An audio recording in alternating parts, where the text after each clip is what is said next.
Viewers, இன்றைக்கி வீடியோவில் ஒரு அருமையான ஒரு சைட் டிஷ் பார்க்க போகிறோம்.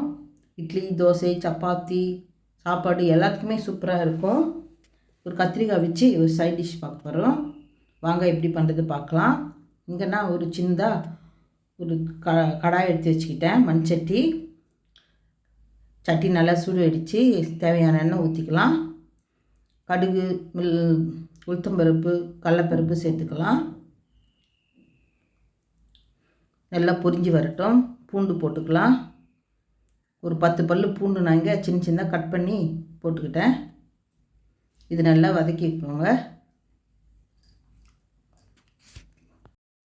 பொன்னிறமாக வர வரையும் வதக்கிக்கலாம். தேவையான பச்சை மிளகா ஒரு 3 பச்சை மிளகா நீட்டு வாக்கில் கீரி போட்டுக்கிட்டேன். வெங்காயம் சேர்த்துக்கலாம். ஒரு 3 வெங்காயம் இங்கே கட் பண்ணி எடுத்துக்கிட்டேன். மீடியம் சைஸ் வெங்காயம் இதையும் சேர்த்து நல்லா வதக்கிக்கலாம். நல்லா வதங்கி வருது வெங்காயம். இட்லி, தோசை, சப்பாத்திக்கு சூப்பராக இருக்கும் இந்த கிரேவி. கத்திரிக்காய் கொஜ்ஜு, கருவேப்பிலை சேர்த்துக்கலாம். இதையும் சேர்த்து நல்லா வதக்கிக்கலாம். தக்காளி ஒரு 5-6 தக்காளி இங்கே கட் பண்ணி எடுத்துக்கிட்டேன். அதையும் இது சேர்த்துக்கலாம்.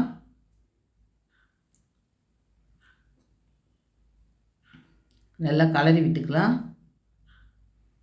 நல்லா வதங்கி வரட்டும். ஒரு 5 நிமிஷம் லோ ஃப்ளேமில் ஹை ஃப்ளேமில் மாற்றி வச்சு நல்லா வதக்கிக்கலாம்.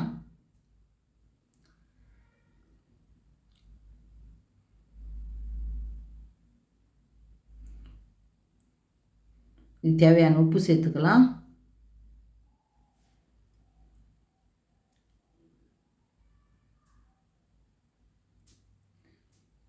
ஒரு மூடி போட்டு ஒரு 10 நிமிஷம் நல்லா வேக விடுவோம்.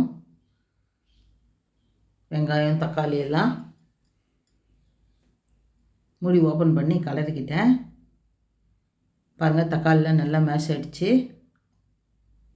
இந்த டைமில் ஒரு கத்திரிக்காய், ஒரு முழு கத்திரிக்காவை நான் எங்கே சின்ன சின்னதாக கட் பண்ணி எடுத்துக்கிட்டேன். இந்த மாதிரி கத்திரிக்காய் எடுத்துக்கிட்டேன். நீங்கள் எந்த கத்திரிக்காயும் யூஸ் பண்ணிக்கலாம். சின்ன சின்னதாக கட் பண்ணி எடுத்துக்கிட்டேன். இதையும் இதிலே சேர்த்துக்கலாம். சேர்த்து நல்லா கலரிக்கலாம். ஒரு 5 நிமிஷம்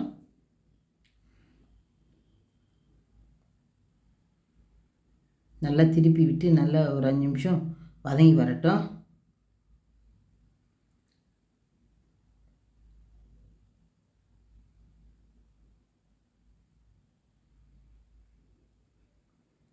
இட்லி, தோசைக்கு ரொம்ப சூப்பராக இருக்கும் இந்த சைட் டிஷ்ஷு. நீங்களும் இதே மாதிரி பண்ணி சாப்பிட்டு ஃபீட்பேக் சொல்லுங்கள். இது தேவையான மிளகாத்தூள் சேர்த்துக்கலாம். தனியாத்தூள் ஒரு ஸ்பூன் சேர்த்துக்கிறேன். ஒரு மிளகாத்தூள் ஒரு 3/4 ஸ்பூன் சேர்த்துக்கிட்டேன். மஞ்சத்தூள் ஒரு 1/4 ஸ்பூன் சேர்த்துக்கிட்டேன். எல்லாத்தையும் நல்லா கலரிக்கலாம்.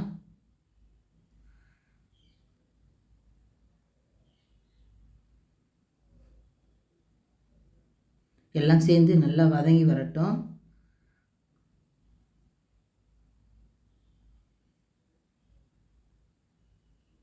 இந்த டைமில் நம்ம மூடி போட்டு ஒரு 5 நிமிஷம் கொதிக்க விடுவோம். 5 நிமிஷம் அடித்து ஓப்பன் பண்ணிக்கிட்டேன். இப்போ இன்னொரு முறை நல்லா கலரிக்கலாம்.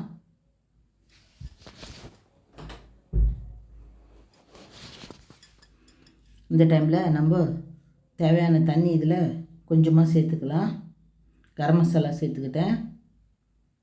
இதையும் சேர்த்து நல்லா வதக்கிக்கலாம்.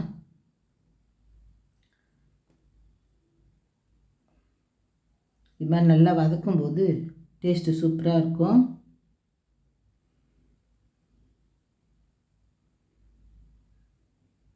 கொத்தமல்லி கொஞ்சம் சேர்த்துக்கலாம்.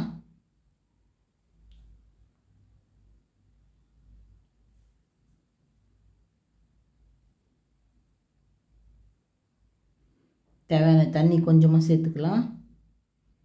சேர்த்து எல்லாம் கலரி விட்டுக்கலாம்.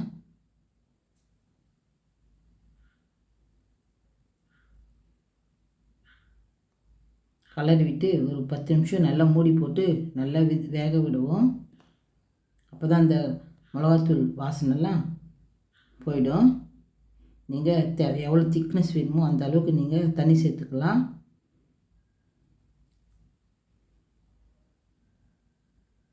இப்போ ஒரு மூடி போட்டு ஒரு 10 நிமிஷம் வெயிட் பண்ணலாம்.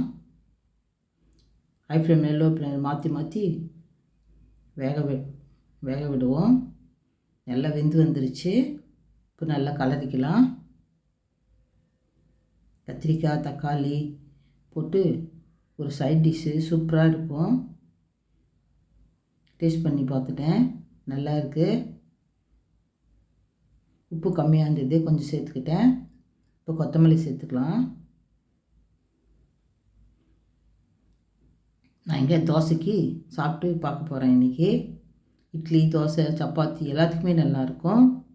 நான் இங்கே தோசை ரெடியாக வச்சுருக்கேன். இதில் 2 ஸ்பூன் சேர்த்துக்கலாம்.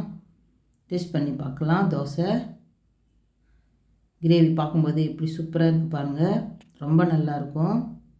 நீங்களும் ஒரு முறை ட்ரை பண்ணுங்கள். என் வீடியோ பிடிச்சிருந்தா லைக் பண்ணுங்கள், ஷேர் பண்ணுங்கள், சப்ஸ்கிரைப் பண்ணுங்கள்.